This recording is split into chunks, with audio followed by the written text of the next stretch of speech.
സിന്തസ് food and സ്പൈസസിലേക്ക് സ്വാഗതം. ഇന്ന് നമ്മൾ വളരെ ടേസ്റ്റി ആയിട്ടുള്ള ഫിഷ് മോളിയാണ് തയ്യാറാക്കിയിരിക്കുന്നത്. അതുപോലെ തന്നെ ഫിഷ് മോളിയുടെ കൂടെ നമ്മൾ കഴിക്കാൻ വേണ്ടി തയ്യാറാക്കിയിരിക്കുന്നത് വെള്ളയപ്പമാണ്. അപ്പോൾ നല്ലൊരു കോമ്പിനേഷനാണ് ഫിഷ് മോളിയും വെള്ളയപ്പം. അപ്പോൾ നിങ്ങൾ ഇതുവരെ ഈ ഒരു രീതിയിൽ ട്രൈ ചെയ്തിട്ടില്ലെങ്കിൽ ഇതൊന്ന് ട്രൈ ചെയ്ത ശേഷം ഫീഡ്ബാക്ക് തരാൻ മറക്കരുത്. കൂടാതെ നിങ്ങൾ എൻ്റെ ചാനൽ ഇതുവരെ സബ്സ്ക്രൈബ് ചെയ്യാതെയാണ് കാണുന്നതെങ്കിൽ സബ്സ്ക്രൈബ് ചെയ്യാനും ഈ വീഡിയോ ഇഷ്ടപ്പെടുകയാണെങ്കിൽ ലൈക്ക് ചെയ്യാനും കമൻറ്റ് ചെയ്യാനും അതുപോലെ ഫാമിലിക്കും ഫ്രണ്ട്സിനും ഒന്ന് ഷെയർ ചെയ്യാനും മറക്കരുത്. Thank you. അപ്പോൾ ഇന്ന് നമ്മൾ ഫിഷ് മോളി തയ്യാറാക്കാൻ വേണ്ടി എടുത്തിരിക്കുന്നത് നെയ്മീനാണ്. അപ്പോൾ നെയ്മീൻ വേണമെന്നൊന്നുമില്ല, മോതയോ അതുപോലെ തന്നെ ഐക്കൂറയോ ആവോലിയോ ഒക്കെ വെച്ച് ഈ ഒരു ഫിഷ് മോളി നമുക്ക് തയ്യാറാക്കാവുന്നതാണ്. ഞാനിവിടെ ഇപ്പോൾ 1/2 കിലോ ആണ് എടുത്തിരിക്കുന്നത്. അല്പം പൊടിയിപ്പൊക്കെ ചേർത്ത ശേഷം കഴുകി എടുത്തിട്ടുള്ള മീനാണിത്. ആദ്യം നമുക്ക് മീനൊന്ന് മാഗ്നേറ്റ് ചെയ്യാനുണ്ട്. അപ്പോൾ അതിനുള്ള മസാല ഒന്ന് തയ്യാറാക്കാം. മസാലയ്ക്ക് വേണ്ടി ആദ്യം ചേർക്കുന്നത് 1/2 ടീസ്പൂൺ മഞ്ഞൾപ്പൊടിയാണ്. പിന്നെ ചേർക്കുന്നത് 1/4 ടേബിൾ സ്പൂൺ കുരുമുളക് പൊടിയാണ്. പിന്നെ ഒരു 1/4 ടീസ്പൂൺ ഉപ്പാണ് ചേർക്കുന്നത്. ഒരു 2 ടേബിൾ സ്പൂൺ വെളിച്ചെണ്ണ നമുക്ക് ഇതിലേക്ക് ചേർക്കാം. പിന്നെ ഇതിലേക്ക് അരമുറി ചെറുനാരങ്ങ നീരാണ് ചേർക്കേണ്ടത്. അപ്പോൾ ചെറുനാരങ്ങയുടെ കുരു പെട്ടിട്ടുണ്ടെങ്കിൽ അത് മാറ്റാൻ പ്രത്യേകം ശ്രദ്ധിക്കണം. അതിനുശേഷം ഈ മസാല നന്നായി മിക്സ് ചെയ്തെടുക്കാം. നമ്മൾ ഈ ഒരു ഫിഷ് മോളി തയ്യാറാക്കുന്ന സമയത്ത് മുളക് പൊടി ചേർക്കാറില്ല. കുരുമുളകിൻ്റെയും അതുപോലെ തന്നെ പച്ചമുളകിൻ്റെയും എരിവാണ് ഈ ഒരു ഫിഷ് മോളിക്ക് കിട്ടുന്നത്. അങ്ങനെ എന്താ മസാലയൊക്കെ നന്നായി മിക്സാക്കി എടുത്തിട്ടുണ്ട്. ഇനി നമുക്കത് കട്ട് ചെയ്ത് വെച്ചിട്ടുള്ള മീനിലേക്ക് നന്നായി ഒന്ന് തേച്ച് പിടിപ്പിക്കാം. മീൻ ഓരോന്നായി എടുത്ത ശേഷം നമുക്ക് ഈ മസാലയിൽ നന്നായി ഇരുവശം ഒന്ന് തേച്ച് പിടിപ്പിക്കാം. അങ്ങനത്തെ മസാലയൊക്കെ നന്നായി തേച്ച് പിടിപ്പിച്ചിട്ടുണ്ട്. ഇനി നമുക്കൊന്ന് അടച്ചു വയ്ക്കാം. ഒരു 1/2 മണിക്കൂർ നേരമാണ് മാഗ്നേറ്റ് ചെയ്യാൻ വേണ്ടി വെക്കേണ്ടത്. കൂടുതൽ സമയം വെക്കുകയാണെങ്കിൽ മസാല ഒന്നും കൂടി മീനിലേക്ക് പിടിക്കുന്നതാണ്. ഒരു 2 മണിക്കൂറൊക്കെ ഫ്രിഡ്ജിൽ വെക്കുകയാണെങ്കിൽ മസാലയൊക്കെ നന്നായി പിടിച്ച് കിട്ടുന്നതാണ്. ഞാനിപ്പോൾ അതൊരു 2 മണിക്കൂർ നേരം ഫ്രിഡ്ജിലാണെന്ന് വെക്കുന്നത്. വെള്ളയപ്പം തയ്യാറാക്കാൻ വേണ്ടിയിട്ട് 1 കപ്പ് പച്ചരിയാണ് 3 മണിക്കൂർ നേരം നമ്മൾ വെള്ളത്തിൽ കുതിർത്തി വെച്ചിട്ടുള്ളതാണ്. ഇത് നമുക്കിനി മിക്സിയുടെ ജാറിൽ ചേർത്ത് അരച്ചെടുക്കാം. അങ്ങനത്തെ അരമുറി തേങ്ങയാണ് തേങ്ങാപ്പീരാക്കി എടുത്തിരിക്കുന്നത്. മിക്സിയുടെ ജാറിലേക്ക് കഴുകി വെച്ചിട്ടുള്ള 1 കപ്പ് പച്ചരിയാണ് ചേർക്കുന്നത്.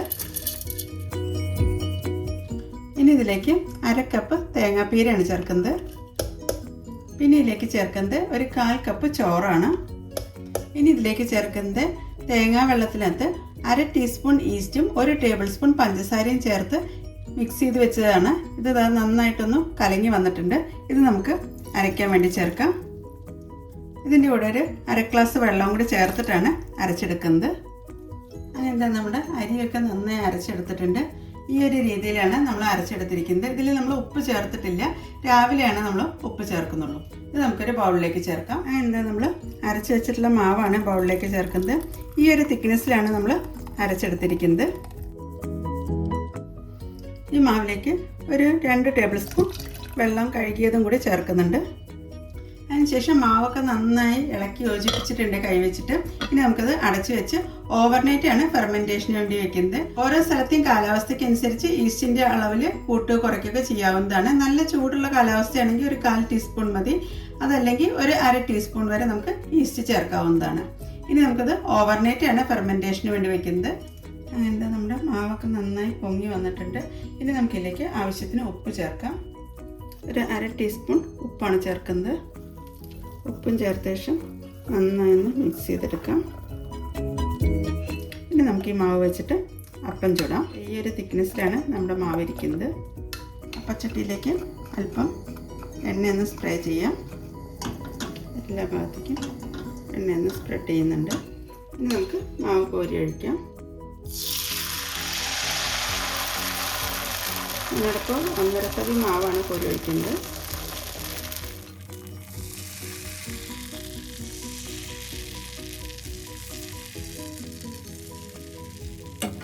ഫ്ലവർ ഷേപ്പിലാണ് നമ്മൾ ഈ ഒരു അപ്പം തയ്യാറാക്കുന്നത്. ഇനി അടച്ചു വെച്ച് കഴിക്കും. ഞാനിത് ഫ്രണ്ട് വശം നന്നായി പൊങ്ങി വന്നിട്ടുണ്ട്. ഇനി നമുക്കത് പാത്രത്തിൽ നിന്ന് എടുത്ത് മാറ്റാം.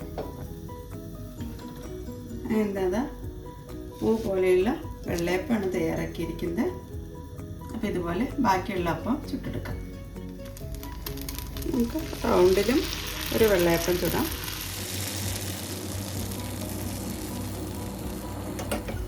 എന്താ രണ്ടാമത്തെ അപ്പം